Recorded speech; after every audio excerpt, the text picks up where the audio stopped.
Yo, what's up guys, welcome back to another video. This is a reaction to Prehistoric Australia was pure nightmare fuel. I've seen this video pop up on my YouTube feed a good 10-20 times since it was first uploaded, and I was always going to get around to reacting to it, but I never did. And 3 months later, I'm here now reacting to this, and I think this is sort of showing how Australia was way before humans were here, when I guess maybe when dinosaurs were around, or even before that, or maybe a bit after that. Yeah, just how the wildlife here must have been a whole different level to the rest of the world. But we're going to check this out because I don't fully know if that's the case or not. But yeah, hopefully going to enjoy. Links are in the description to my Patreon where you can see reactions that I can't post to YouTube. Movies, TV series, music reactions, all different kinds of things that I can't post to YouTube. Links there. But let's check this out and see why Australia was so scary. Just like how everything is bigger in Texas, everything is deadlier in Australia. Facts. Mostly the nature, as it's home to a highly disproportionate amount of potentially lethal. So you got obviously snakes, which isn't a surprise. Snail? Wait, is it the marble cone snail? What the hell is that? Wait, there's such thing as a poisonous snail. I'm confused now. The cassowary. Is this a deadly bird? Okay, I'm very confused now because it's like rating them out of 10. 7 out of 10. That's the same as an adder, which I know are somewhat poisonous. So I'm trying to look at something that's similar. 7 out of 10. I mean, this saltwater crocodile's 8 out of 10. Tiger shark's 8 out of 10. Okay, I don't know. It's equivalent to some snakes that are here. I don't know what's going on, but yeah, anyway, I'm going to let this run. Animals, having more venomous species than all but 2 countries. Yet, it takes the cake when only considering venomous animals that are fatal to humans. On top of this, it is home to 20 of the 25 most deadliest snakes in the world, including all of the top 11. And it's the native country of one of the only birds known to occasionally. Oh, that bird is quite fucking scary. This bird would have been alive during the dinosaur period. This does not, that bird, the way that ran up, that shat me up. This bird does not look like it's supposed to be in this current day. The native country of one of the only birds known to occasionally kill humans, the cassowary. Jesus. Meanwhile, you also have the classics like the saltwater crocodile, great white shark, spiders, and potent jellyfish. And in case you needed a little more proof that Australia really is the land of nope, you should know that it's where some of the largest insects in the world call home, is one of the few places where pine cones can kill you, and is where the top 3 largest wildfires in the 21st century took place. That's not a surprise. The list could go on, but you get the idea. So it may be hard to stomach the fact that Australia is actually much more tame than it used to be. And I'm not talking about the fact that it used to be home to dinosaurs, but rather giant monitor lizards and terrestrial crocodiles, just to name a couple. And surprisingly, you don't even have to travel that far back to arrive at this forsaken Australia, as it reached its peak in chaoticness about 50,000 years ago, which is right around when humans first arrived. Talk about good timing. Back in those days, reptilian predators, not mammalian, ruled Australia, and it wouldn't take long for anyone to realize that something was very wrong once they set foot on land, as there were a host of nightmarish creatures wandering around. One being a literal land croc. Not a crocodile lookalike, but a genuine real crocodilian that happened to run comfortably on land. This creature was known as the quincana, and it was one of Australia's top predators during the Pleistocene. It shared many features with the crocodiles we know of today, and was once even considered a true crocodile. Although, thanks to a very odd skull structure, it was moved to the extinct clade of Mecosukene.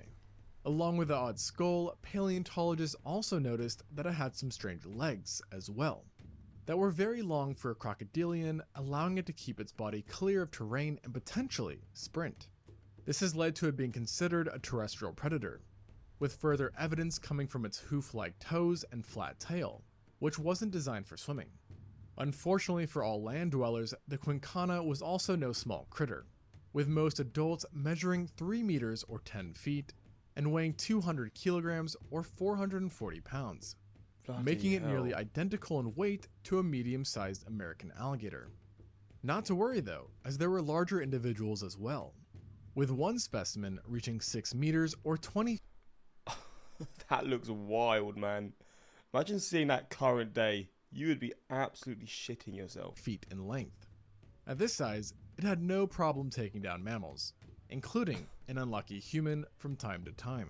Bloody Getting hell. attacked by this croc was an absolute nightmare, as its teeth were designed to slice animals up like a filet mignon, with each tooth being blade-like, compressed, and heavily serrated. These kind of teeth are referred to as xiphidon teeth, and is what was commonly seen in theropods. Having such vicious dentition let the quincana take down animals that were considerably larger than itself, with each bite tearing through large portions of flesh and muscle. There's a chance as well that you couldn't even outsmart this croc by jumping in the water, it's a long day for as you. there is some evidence that it was an accomplished swimmer, in spite of spending most of its life on land. Shockingly, or maybe by this point, unshockingly, even a terrestrial croc that could swim and had dinosaur-like teeth wasn't safe from other Australian creatures, as there was also the largest known terrestrial lizard walking around, Megalania. Oh my There's a days. fair chance you've heard of this reptile due to I've never heard of this reptile. Megalania. So yeah, I was gonna say it looks just like a Komodo dragon, and they are possibly the scariest animal I've ever seen. Like crocodiles, obviously their mouths, the things that they do, are probably just as messed up, if not more. But Komodo dragons are so strong, so so fast. Like I've seen videos of them just like running so quick, and it's wild how quick they can be. But this is gonna be that on steroids, so I'm fascinated to see what exactly this was like. its recent popularity. Yet, you may not have heard that it's no longer known as the Megalania, rather Varanus priscus, meaning it was actually a giant species of monitor lizard. Despite this classification change, the Megalania is still usually referred to by its original name, perhaps because it's much more fitting as it translates to the Great Roamer, a nod to its massive size, and massive it was. Paleontologists never seem to agree on the exact measurements, but all estimates have given it a length of at least 3.5 meters or 11 feet, What? with an approximate weight of 158 kilograms or 348 pounds. So at the minimum, we are talking about a lizard that was as long as a sea lion and as heavy as a reindeer. And at its maximum, things frankly got crazy, with studies finding it to have potentially obtained lengths of up to 7.9 meters or 26 feet, What? which is based on fragmented remains that were scaled up to living monitor lizards. This would have made them just as lengthy as the longest recorded anaconda, but 8.5 times heavier due to its robust build, with an absolute maximum weight of 2 tons.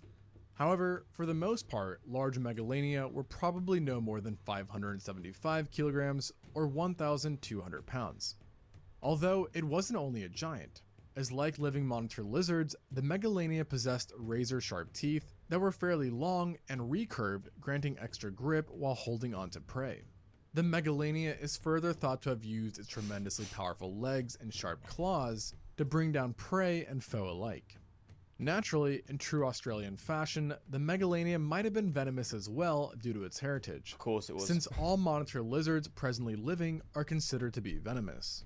Their venom, similar to what is seen in some snakes, works as an anticoagulant, meaning it prevents blood from clotting, which leads to shock and infections as it keeps wounds open for longer periods of time. And because the Komodo dragon, also known as the Komodo monitor, is the Megalania's closest living relative, certain paleontologists believe that the two shared similar hunting tactics of biting prey, retreating, and then letting the venom do the work. So that's to say, even if you managed to get away from an attacking Megalania, you would still be doomed. All of these attributes make Megalania feasibly the worst thing you could have run into. Unless, that is, you have ophidiophobia, a fear of snakes. In this case, your mortal enemy back then would have been Wonambi. This name may What not name? sound like much, but it should strike fear into any who hears it, as it belongs to a now extinct giant serpent that lived right alongside both the Quincana and Megalania.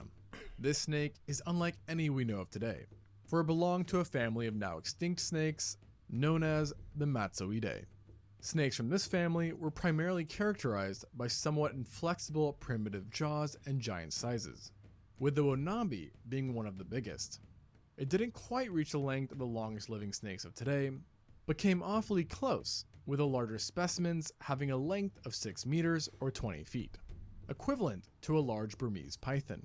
Luckily for us, the Wonambi did break the Australian trend of possessing venom, Nevertheless, its size still rendered it a potent killer, who might have hunted in a very similar fashion to the extant constrictor snakes, which is to say, by using ambushes near bodies of water to strike unsuspecting prey that were then killed by tightening its muscles and squeezing the animal so hard that blood couldn't reach their brain or heart, thus incapacitating them. Afterwards, though, is where things got different, because as mentioned, the Wonambi had an inflexible and somewhat smaller head that couldn't swallow prey whole.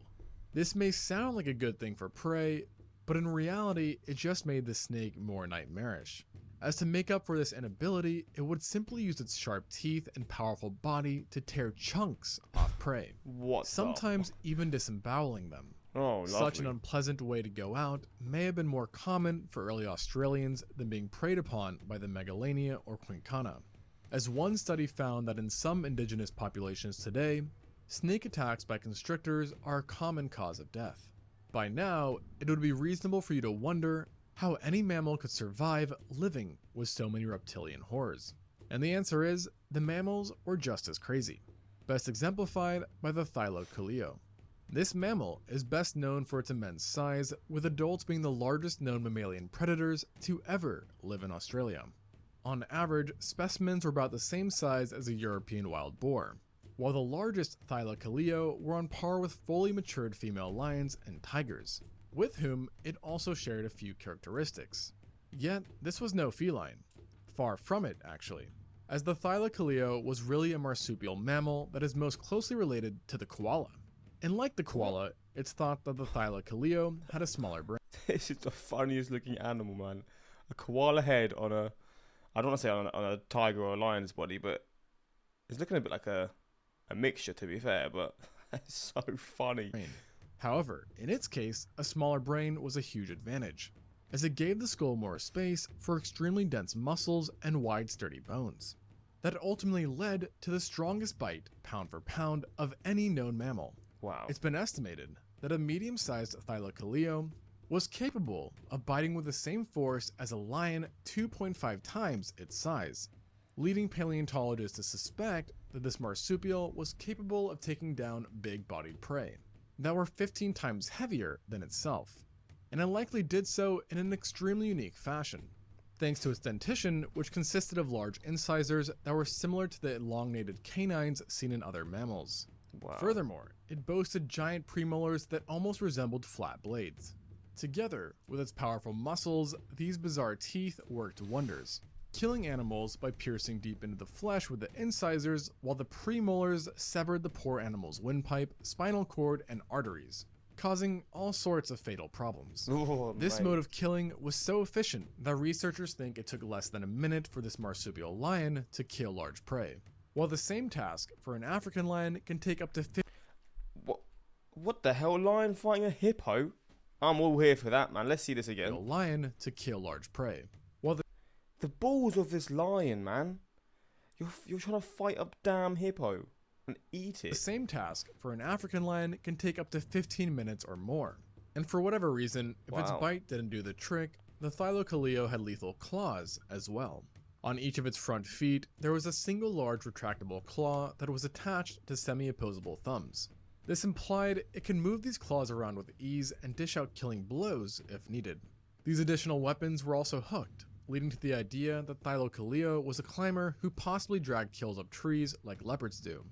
Climbing further allowed it to navigate caves and rough terrain, adding another layer of complexity to this already overpowered marsupial. And so with all of this said, Australia had no doubt some pretty terrifying predators all around, making life fairly interesting for the first humans to arrive.